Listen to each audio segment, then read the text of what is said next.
Hello, everybody, and welcome to my Boomer Buddies podcast, where we tell it like it was and is. I'm Rick Reed. I'm your host. Today, we've got a really special show. I've got my good Boomer buddy, longtime friend, Bill Stephenson, and we have something in common. We are both board game creators. He's also a card game creator, and we're going to talk about that. There's no school on how to do any of that. We're inventors and publishers, and we want to share that information. Bill, so glad you're here. Welcome to my Boomer Buddies podcast. Well, thanks for having me on here. It's great to talk with you about games anytime. Yeah, in fact, we started a club back in the day because Minnesota was a hotbed for board game inventors. Maybe it's the climate, you're inside, you try to figure out some way to entertain yourself. Well, I had started out and invented a game and I didn't know what to do. And you were in the same boat, and there was a few of the rest of us in the Midwest here, and actually in Minneapolis, that had no idea what to do. And so I created a game. I got it manufactured, and I went to the Yellow Pages and looked for stores. It's not like it is now where you've got the internet. Right. And a friend of ours formed the Midwest Games Group, and that's where I met you. Mention the game that you invented and started out with. Well, I originally had started out with years before. I started out with a game called Shift, which was a card game. And I had that manufactured. And this was before the Midwest Games Group. And I did get it into Games by James. But with a card game in a store on a shelf, all you saw was the name Shift, was the name of the card game. Mm-hmm. And you couldn't see anything else. And it didn't sell well. And I lost money on that adventure. So when I invented Spy Alley, I thought that was a sure hit. And fortunately, it turned out it was. Then I didn't know what to do again. And we had the Midwest Games Group, and we got a lot of good ideas out of there. And my game was For the Record, 50s, 60s, 70s edition. Same thing. Before the Games Group, didn't know what to do. Fortunately, both of us have very supportive wives who really help. I know my wife, Sharon, I came up with the content and all that and found an artist I worked with in the advertising industry to help me. But she went on the internet. She made phone calls. How do you get something produced? Where do you have to buy the game pieces? How do you do that? We finally got it produced, and then we met up with you and some of the others. It really was helpful. We shared advertising and other things. So that's part of the pitfall. Now, we also, you and I, we ended up, after we figured it out a little bit, we consulted some people, didn't we? Yes, we did. We had a lot of people from the area here came by, and we talked to them. We talked to them on the phone, and we'd have meetings with them. And a lot of it was just to explain how difficult it is to make money in this business. And if you look back, most of the companies that are successful had one big hit, and then they put out a lot of other games, and they didn't hit on those, but they had the one big hit to keep them going. Fortunately, in my case, Spy Alley ended up being a big hit because the game carried me. I didn't carry the game. I didn't know that much about marketing. It is a great game, and we own it, and a few of your other titles as well. My game was a niche game. It ended up, I parlayed that into a second edition called For the Record 80s and 90s edition, because when you and I both would go to stores and we would demonstrate the games, like at a Games by James, which is a chain of stores that sells card games and board games in the Twin Cities and upper Midwest, we would do that. And then another way to get the word out is we went to trade shows and New York. Let's talk about that, Bill. Oh, that was a lot of fun. I mean, I was intimidated when I went there, and I wouldn't have gone except Tony Nelson, who had the game Cross Crib, met me at the Midwest Games Group, and we decided to share a booth, and he helped me through because he knew that part of the business. And when I showed up, I didn't know, do I wear a three-piece suit? Do I wear jeans, which I'm comfortable in? And I talked to Tony and I said, what are you going to do? And he said, I'm the boss, I'm the president, so I'm going to wear jeans. And so I did the same thing.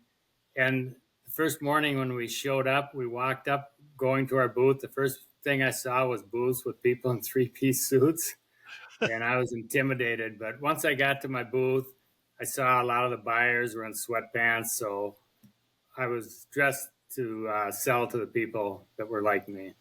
Now let's talk about what Toy Fair is, or a trade show. Basically, you rent a 10 by 10 booth or a 10 by 20, whatever you can afford or feel like you need.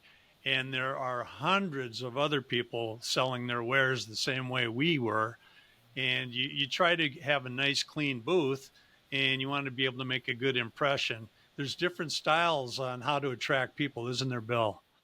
Yeah, I mean, there's people that are aggressive that go out in the aisles and chase down the buyers, and there's one that'll just sit back in the back of their booth and let the buyers walk by. And you got to figure out what works best for you. And I found out that just being attentive, standing up, and willing to talk, but don't chase them down because they don't want to talk to you at all. Then. Yeah, they have an agenda. They have a lot of things to hit, and a lot of them know what they're looking for, at least category wise. And I know there was other people that would spend a lot of money. You know, when you're a mom and pop outfit like we were, they'd spend a lot of money hiring some celebrity. And was it really worth it? Did you get a big return on it? I'd say when you're a mom and pop, no. I remember there was another music trivia game there, and they hired Eddie Money. They hired Eddie Money. And I remember Yeah. those people were there the year before, and they were asking me a lot of questions. And you try to be supportive and everything, but you don't want to give away everything, especially to a direct competitor. You and I, you could argue we are direct competitors for shelf space back in the old Mhm. days with the brick and mortar. We had different areas, Spy Alley, great family game where anybody could sit down and play it. Mine was a music trivia game, which is a niche game where it's usually people that enjoyed rock and roll, right? So we cooperated. But these people, they ended up coming out the next year, and they took a lot of my ideas, what I said, and then they went a step further, and they paid $5,000, I think it was, Bill, for Eddie Money to sit there. Mhm. So how did that equate to sales? I don't think they were in business much longer. So No, you'd see a lot of them that were spending the money that weren't conservative, and they would be there a year or two or three and lose a lot of money. And I remember being across the aisle from a celebrity who was selling his own board game, John Davidson, yeah, I uh, remember. TV star, and people would walk by and recognize him and come up and talk to him. And after a while, he came over and asked me questions on how you sell to these people.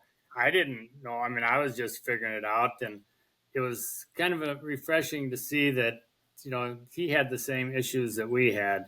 Right. That was his wife's creation, wasn't it? And he was supporting her, if I I remember. think so. Yes. Yeah. So you have Toy Fair, you have other conventions you can go to. Remember, we went out to Las Vegas? It was kind of a workshop, wasn't it? Where you had buyers come in and look at, and remember, there was a couple different versions of a Friends game, the Mm-hmm. show Friends. Yep. And I remember you only the way Bill Stephenson could break the news to somebody that there's already something out there. Remember? Yeah. Yep. I remember that. Well, I did it to somebody that didn't have another game. I was just playing with them and kidding, and he almost had a heart attack on site. And I quickly had to tell him that I'm just kidding. Right, right, right. And then there was the young girl that had a Friends game with the little cups and everything because it's set in a coffee shop. She was brokenhearted. She didn't do her due diligence. So if you're an aspiring board game or card game inventor, do your due diligence and figure Yep. out who's out there, what's already out there, right, Bill? Yep. Well, and at that show, we had a lot of members from Hasbro and Mattel were at that show. Yeah. And there was one guy that was really creative. He probably had 10 different games out there on display. And of course, I asked him, you do have these copyrighted and protected, don't you? And he said, no. Mm-hmm. And I said, you shouldn't be showing them if they're not protected. And he said, well, people around here wouldn't steal from us. And I thought, you're in the lion's den right now. Yeah, they're And licking their chops, pal. yeah, and an hour later, his whole table was empty and he was gone. He got out of there real quick. But fortunately for him, I don't think the big companies were paying attention to any of us that had our games laid out there. Yeah, it's another excuse to get together. Okay, Yep. so this is back in the late 1990s, early 2000s. You've still gone on with that. You have evolved. And I think a large part you changed with the times because a lot of it is now online. I'd say the majority, right? You want to touch on how you evolved from the early 2000s till now? Yep. Well, we've been going through the years and we've had really good years and we've had slow years. When COVID came, we had an excellent year, probably one of our best years. But the business of being in the stores, it's expensive going to all the shows that you have to go to. And then you've got problems with some stores going out of business, some that just order, you give them free freight, and then they don't pay you for the games and they don't order again. So it's a really tough business doing that. And my son got into the business with me and just helping me out. And we were selling on Amazon through a distributor, Hmm. but they were slashing the prices, which really hurt our store business. So we had to take it over ourselves from Amazon. And then we found out that we could make a lot more money on Amazon and not go to all these shows. So we've changed from being 100% wholesaling to stores to probably about 5% wholesaling to stores and 95% online with Amazon. Did you do much advertising back in the day? We didn't. It was mostly just being on the store shelves. I put my money towards getting awards, and I got quite a few awards with Spy Alley, and some were hard to get, like the Mensa Award. But we got the Australian Game of the Year. I didn't even know it was sent in for that, and an Australian distributor did that.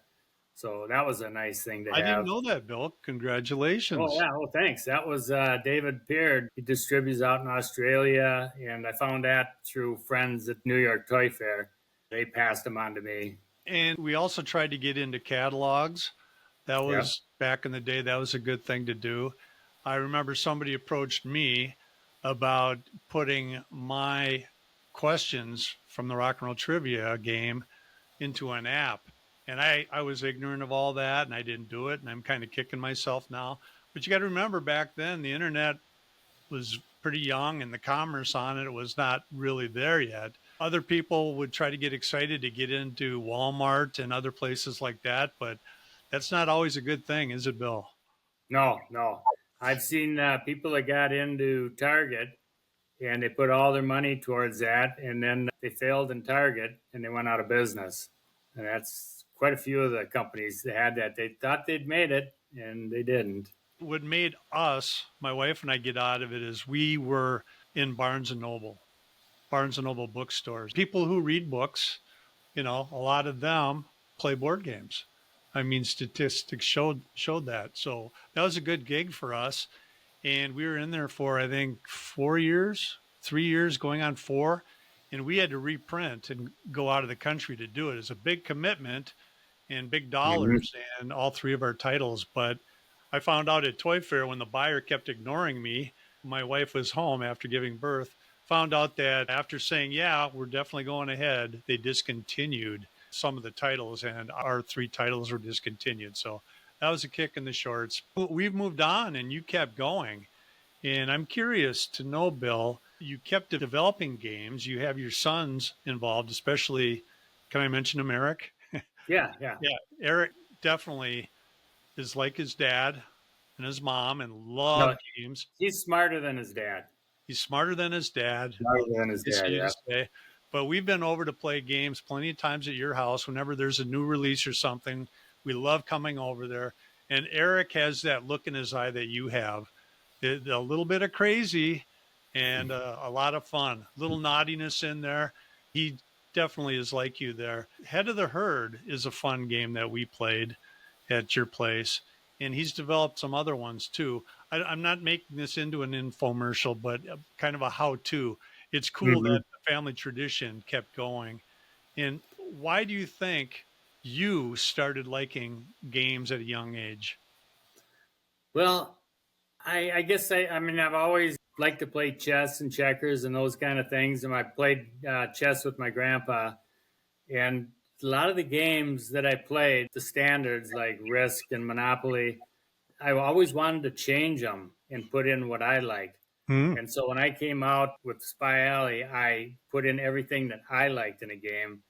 And I figured I had the perfect game that everybody would love, but everybody's different. So, I mean, it's a game that I love, but not everybody loves.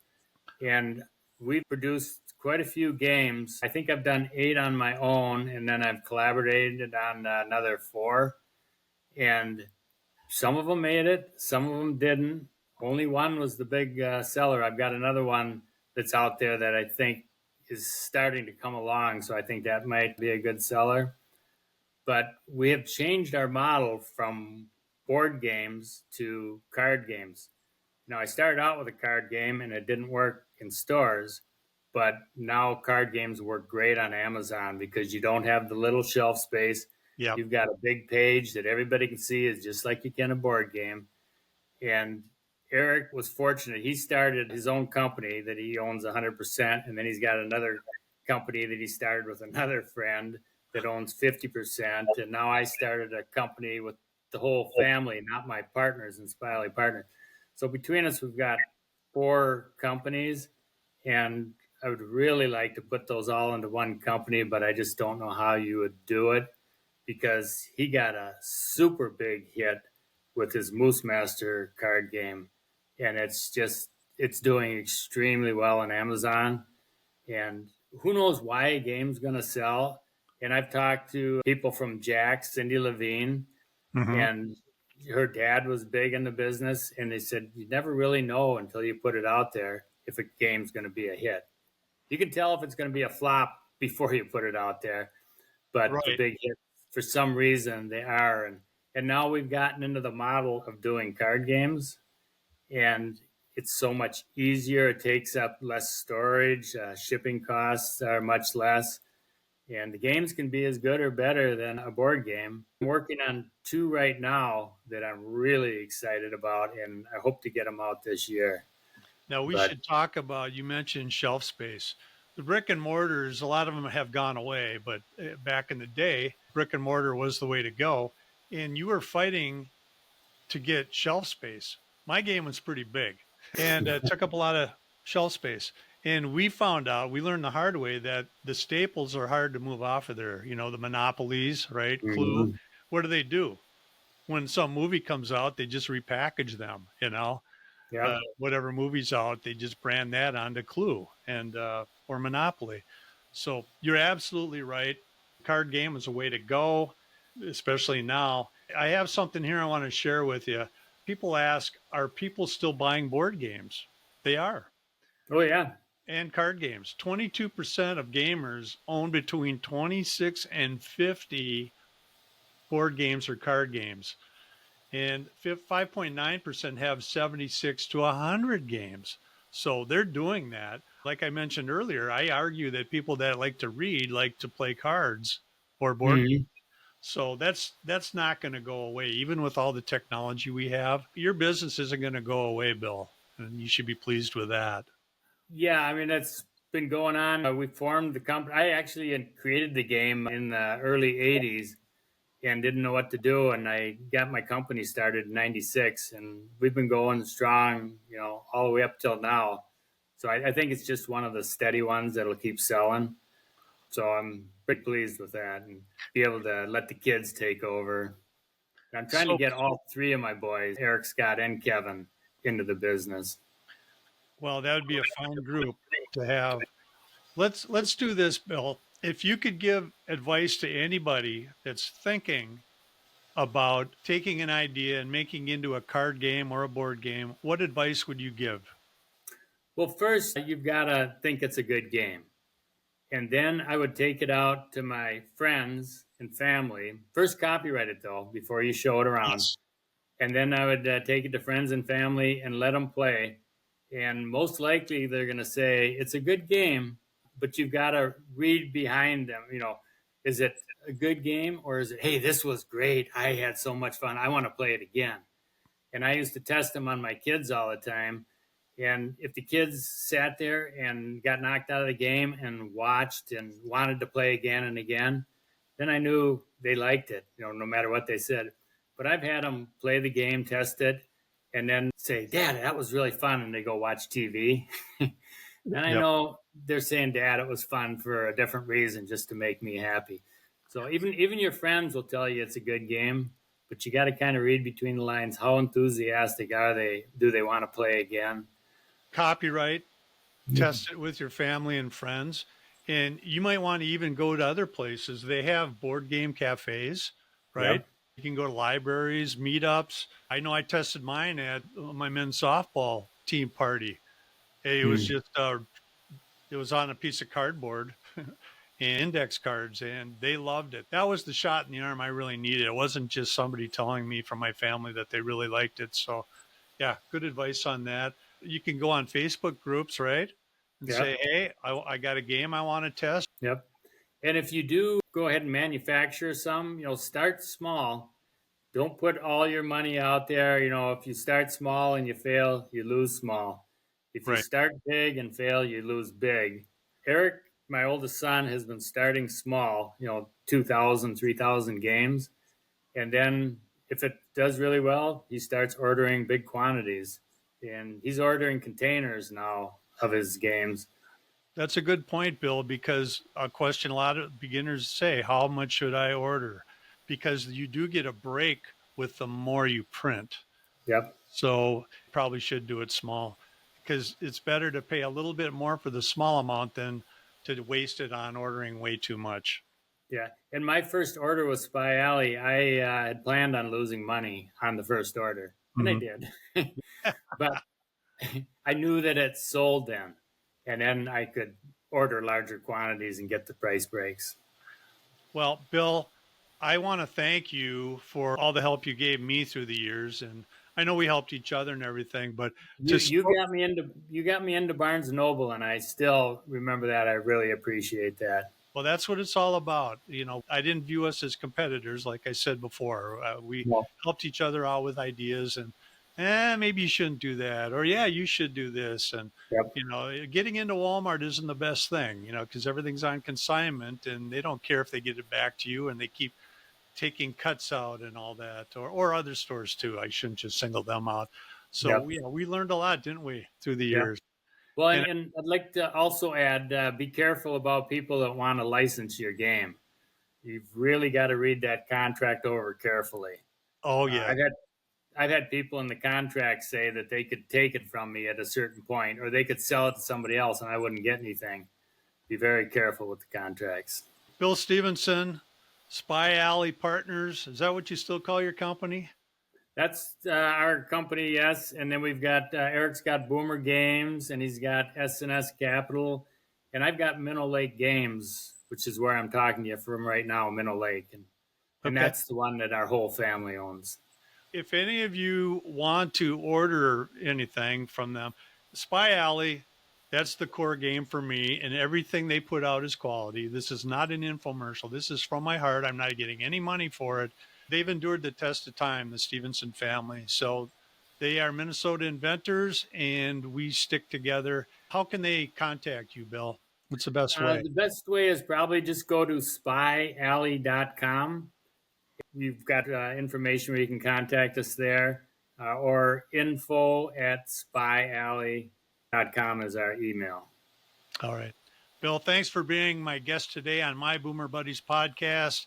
Board games and card games go way back to our childhood, and they're still relevant today, and that's nice to see.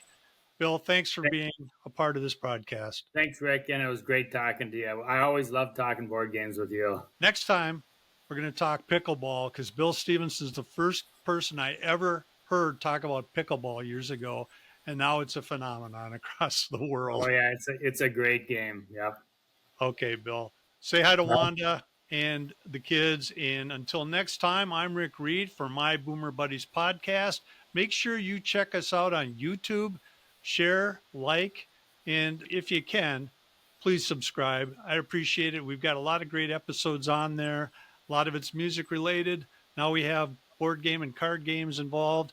We've got history from World War II. A lot of subjects I'm going to cover even more. So until next time, we'll see you around the block. Always enjoy when Bill Stephenson's around. Great games that he creates, he and his family. Check them out. Until next time, this is Rick Reed, but I want to remind you to check us out on Spotify and Buzzsprout. Thanks for watching and listening.